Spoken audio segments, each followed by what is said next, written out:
Welcome to Sunset News on Sunday, the 3rd of December. As always, we bring you the news, community stories, economics, weather, as well as the sport. I am Ashwin Berry. And I'm Esther Kamati.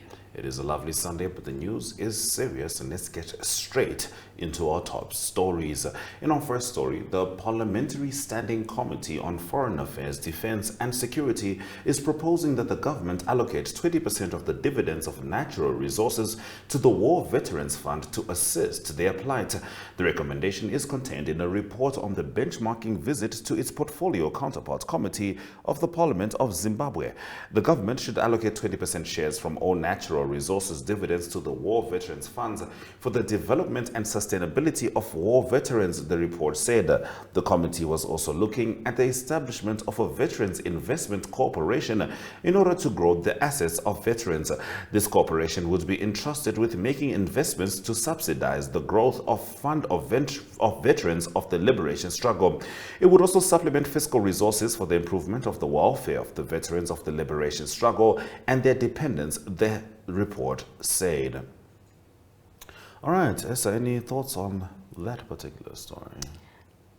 This is a very sensitive topic because you wouldn't want to say that the veterans don't deserve to be compensated because they did do very important work when it was necessary. But at the end of the day, I feel that the government has been very giving to the veterans, and they've received so many benefits, so many and now it's payouts, tied to natural resources. And now it's tied to natural resources. I, for one, think that for people who have fought for the liberation of the country, they would definitely want for the country and its future to prosper. Yes. So such initiatives, I think, should be more targeted towards youth development, in my opinion. Yes, certainly. And I do believe if there was a necessity for funds, you could get it from resources which don't deplete. But of course, ultimately the government and the veterans have to figure it out. Now, the local authority councillor, Queen Kamati, serving on the SWAPO party ticket, was elected as the new mayor of Windhoek on Friday. She takes over from Joseph Uapingene. Councillors for the Landless People's Movement and Affirmative Repositioning left the meeting after the election of SWAPO candidate Queen Kamati as mayor, and the meeting was adjourned until January 18. The outgoing mayor of Windhoek, Mr. Uapingene, at his meeting said that several projects related to waste management and the improvement of sports infrastructure were launched during his year as mayor. Let's have a look. Join us here at Townhouse during the signing of a cooperation agreement with over 15 sister local authorities focusing on economic cooperation opportunities. These agreements are reciprocal and Windhoek will benefit in various ways from giving forging closer ties with our peers countrywide. Windhoek is also a strong contender in the global arena of sustainable development, climate change, renewable energy, green hydrogen, and urban agriculture, as my recent travels to Congo, Brazzaville, Rwanda, Korea, Germany, and South Africa has indicated.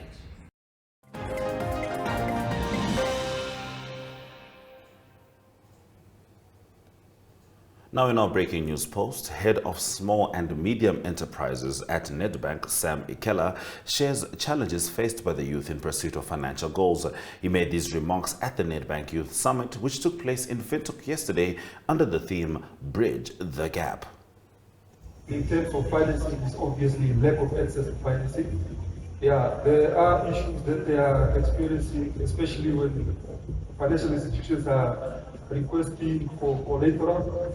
However, most of the financial institutions have also been trying to alleviate those predicaments, especially signing up with government institutions. Lately, I know that most of you have read that Nedbank has also partnered with Nastria, which is a partnership to see how we can alleviate the issue of collateral. For instance, if a youth or an entrepreneur has a bankable proposition, but they lack collateral, this partnership entails that we can finance to you if you have a bankable business case, provided that you meet most of the requirements, and the only constraint that you are facing is basically collateral.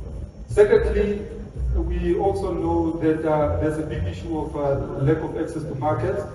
The youth are coming up with good innovations. However, the market is not supporting the innovations that the youth are coming up. I think from there, it's very imperative for the youth to ensure that the product that they are bringing up to the market is well commercialized.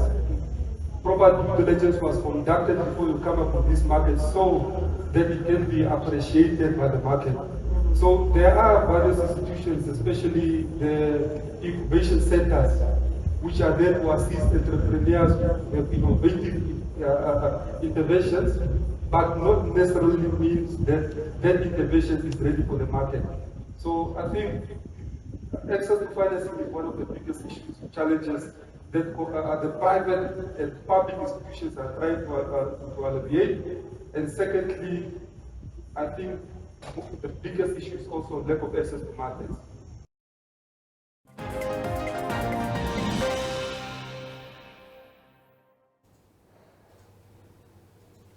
Now, Esther, do you feel that banks are doing enough to facilitate the financial success of the youth? I think most banks obviously are aware because they keep bringing up the challenges that youth are facing when it comes to access to investments and funding for their businesses and so forth. But after awareness needs to come action. So Nedbank, as we've seen in the previous video, we're talking about removing the issue of collateral, because when somebody is looking for funds for their particular venture or business, collateral is always the main issue. So with Nedbank, they are looking at a way that they can remove the element of collateral as long as you meet other requirements. So I think that's one way to go, but also making sure that young people are aware of the business opportunities that are there for them, because some of them are deterred by things that were obstacles 5 years ago, but those obstacles no longer exist. So the sharing of information would definitely be very vital. All right. Now let's get into our next breaking news post. Today marked the launch of an exclusive photo book about the San People of Namibia by French photographer Anne-Marie Etienne. In this next video, a group of learners from the Nyankuse Primary School studied the book titled Between Two Worlds, The San of Kalahari. Now, the book was launched this morning at the Nyankuse Lodge, outside Windhoek. Nyankuse, at the beginning there's a click. Yeah, in the song you wouldn't hear it, but the spirits protect us. And the spirits protect us. Yeah. I'm not sure if they are, but They know those people. They know those people. Yo, Baba. Debe Baba. Get Debe Baba. Debe, yes.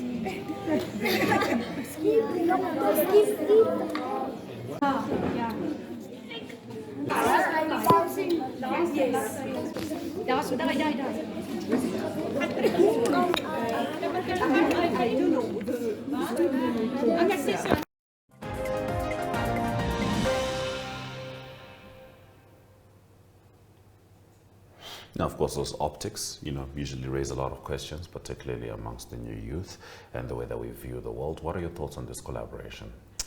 I think it's beautiful for a young San girl to be able to see faces like hers in a book or a magazine of that nature, and photographed by a world-renowned photographer as well. And the fact that I was reading up on it, and it says that it took her 5 years to actually put together this project. So that's beautiful.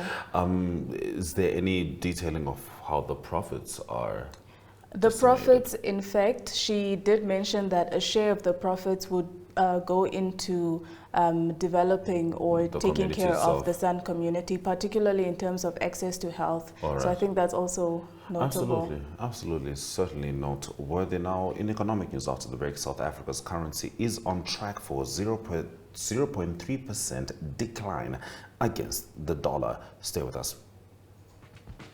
Welcome to My.NA Cars, your ultimate destination for everything automotive. I am your host, Diana Master. Teamwork makes the dream work, right? Discover the latest models, innovative technologies, and expert insights from our passionate hosts. Learn essential maintenance tips and get exclusive behind-the-scenes access to the automotive industry. Don't miss My.NA Cars on NTV every Thursday at 2100 hours. Tune in and ignite your passion for automobiles.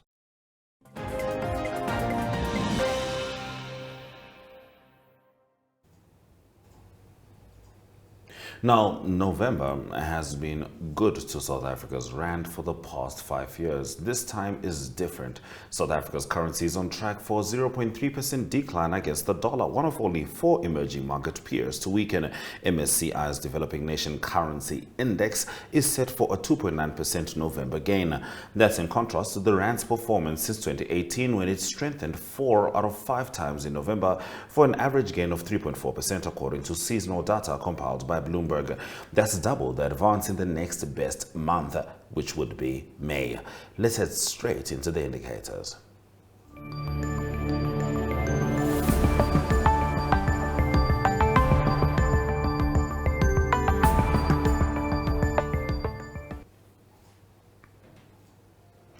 The Namibian dollar trades at 18.62 next to the US dollar. 1 euro gets 20.25 Namibian dollars. 23.62 Namibian dollars gets you a British pound.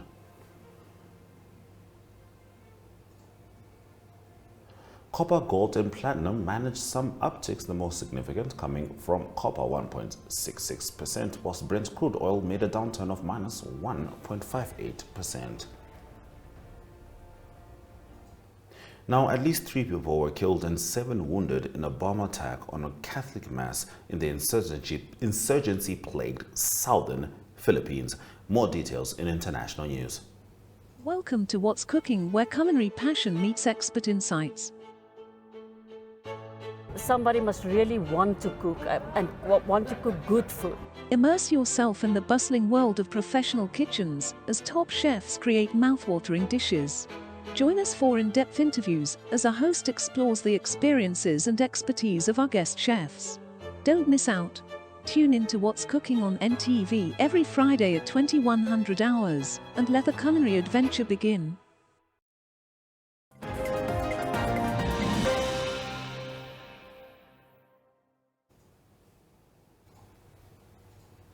Now, at least 3 people were killed and 7 wounded in a bomb attack on a Catholic mass in the insurgency-plagued southern Philippines on Sunday. This is according to officials.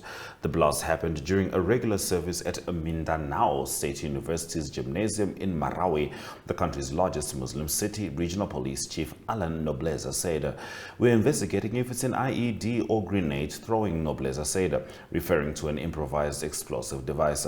Mindanao State University issued a statement condemning the act of violence as it suspended classes and deployed more security personnel on the campus. "We stand in solidarity with our Christian community and all those affected by this tragedy," the university said. Photos posted on the Lanao del Sur provincial government's Facebook page showed Governor Maminta Adiong visiting wounded victims at the bombing at a medical facility. Now, Marawi City Mayor Majul Gandamara urged members of the Muslim and Christian communities to remain unified.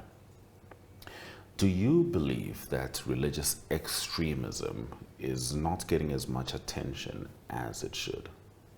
I think it certainly is not getting enough attention because each time it happens, we act like it's the first time. But there have been regular occurrences, but we just sweep them under the rug. So I think it's definitely important for leaders to definitely call for unity and for them stating that they stand with the Christian community as well in this specific situation.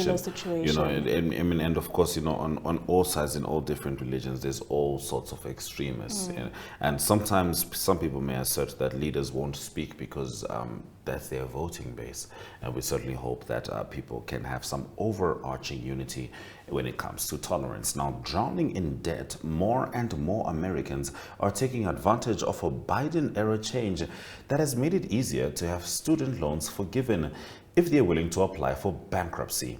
Last year, the U.S. said it would make it easier for people to free themselves of student loans in bankruptcy, a prospect long considered hopeless. It is a move with potentially vast implications in a country where more than 43 million people carry student debt, generating a total debt load of more than 1.7 trillion, and borrowers often face heavy monthly bills decades after they have finished their education. For decades, student loans in the U.S. have faced a higher bar for forgiveness than other debts like credit cards, with borrowers forced to prove undue hardship if forced to repay, a term that has led to contentious court battles. Critics say it has led to a system that is unduly harsh, generating horror stories of the government fighting bankrupt single mothers and cancer patients for thousands of dollars in a monthly debt that they are unable to pay. Certainly a very packed headline in itself, particularly when it comes to debt. We know that that's a big story, particularly when it comes to the United States. Do you think that the Biden era suggestion makes sense? You know, this idea of bankruptcy, why don't they just wipe out the student debt? It's a tough one, because imagine the only way that you can escape this debt is for you to declare bankruptcy. Which has its own ramifications in the future, especially when you need to make financial decisions. Exactly. Yeah. But the fact that students are basically put in a corner, or former students rather, who have taken out these loans are basically put in a corner because there's no way for you to escape it. It does not matter how much time has passed. It does not matter whether or not you're earning an income. You still have to pay out this money. So I think it's definitely an escape, but as you said, it does have its own ramifications. Yeah, and you know, several people are straddled with these debts for decades on, and yet they say education means freedom. Weather after the break.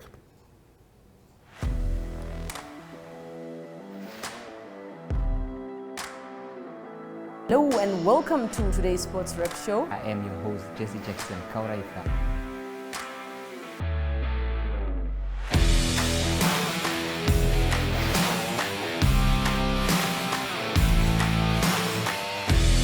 In replay, Namibia, who had won the toss for the first time on this tour. Good day everyone, time for international sports news, starting off with tennis news, both on the WTA for women's and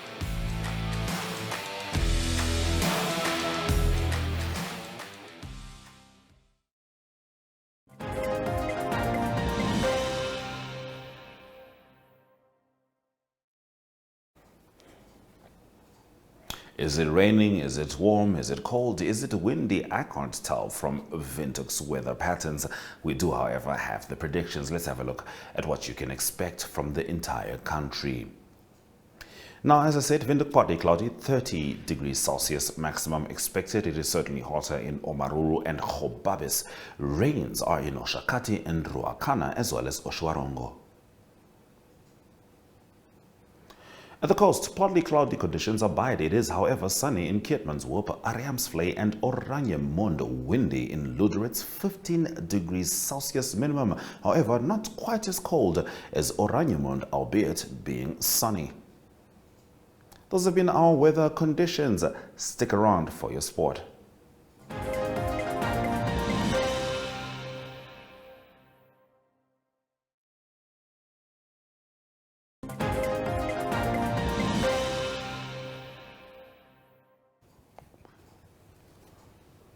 Now, of course, you know, if you're a Manchester United supporter, today is not the best of days, particularly they lost to Newcastle. That's not always jarring for Manchester United supporters.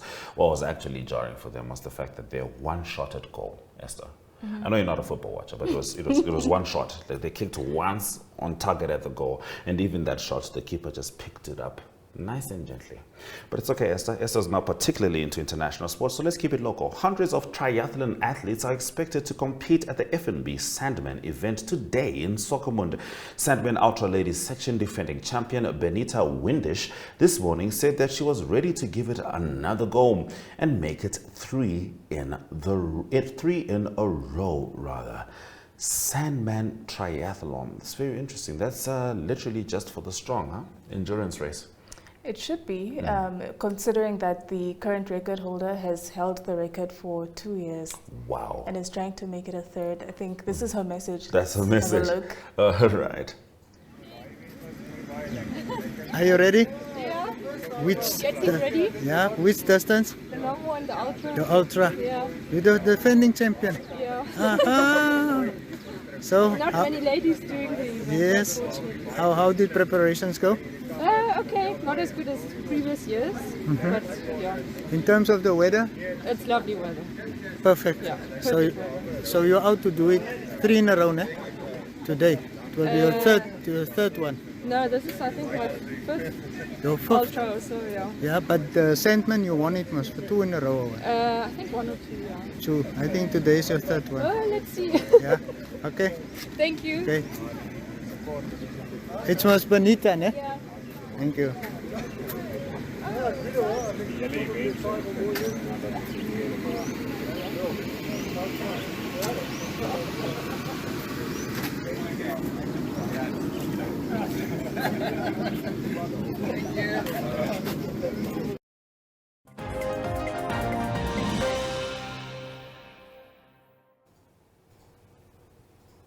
Now, Philippus Energy Mutumbwa is the new WBO Africa Super Bantamweight champion after beating Tato Bonokoane of South Africa in the first round by knockout after 2 minutes and 29 seconds for the vacant title in Windhoek.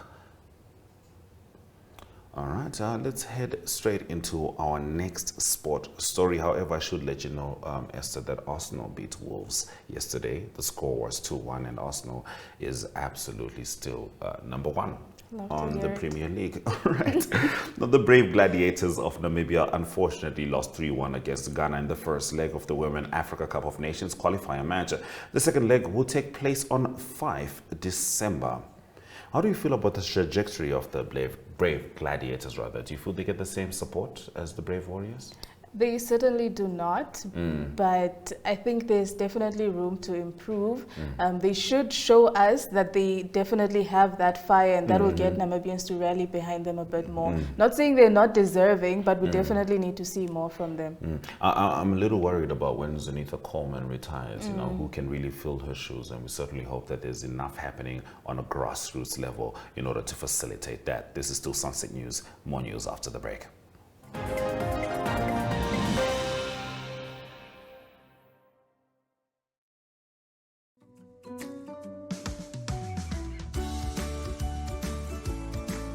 Take a load off and tune into another episode of Brave Namibia, when we take a look at both ordinary and extraordinary Namibians sharing their stories. Brave Namibia is broadcasted on NTV Saturdays at 6:30 p.m. and 1up2.com, and broadcasted on the following Facebook platforms on Wednesday at 5:30 p.m. Republican, Algemeine Zeitung, Namibian Sun, and all Namibia Media Holdings pages. For more information, contact the Brave team at brave@synergy.com.na. Brave Namibia, for the ordinary and extraordinary Namibians.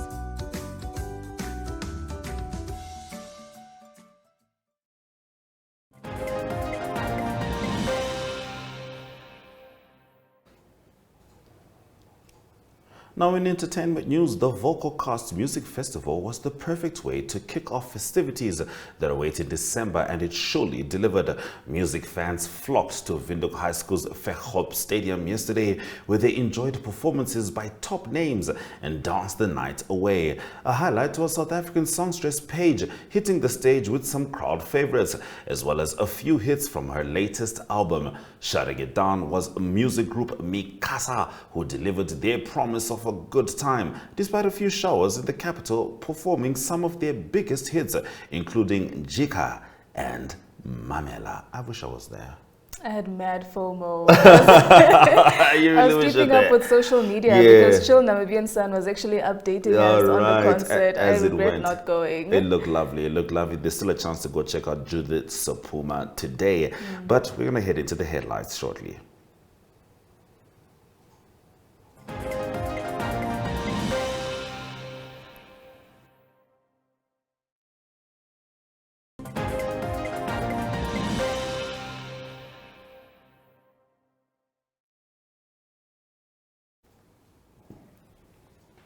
Of course, you know, the format of headlines is really what stuck out from the show for you. I would say the Brave Gladiators. I think it might be important to talk about them getting paid.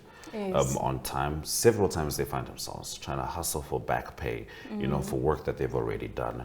And ultimately, I think that might contribute to their results. Certainly. Even last year, they had a strike because they were not paid. Some of them were paid not in full and others were just not paid at all. So the fact that they have to fight for their salaries is really telling of how much we think of the sporting, of the brave gladiators and just sports in general in our country. Yes. I think a highlight for me was the inauguration of the new mayor. Seeing how so far during this particular term, if I can call it that, how leadership has changed. It not just as a single party, but has changed hands. Yes. We saw the outgoing mayor who's from Nudo. We saw an LPM councillor earlier on, and then now we have SWAPO's Queen Kamati as well. So I think that's certainly interesting. You always need options in leadership from Esther Kamati and Ashwin Berry. Have a good night.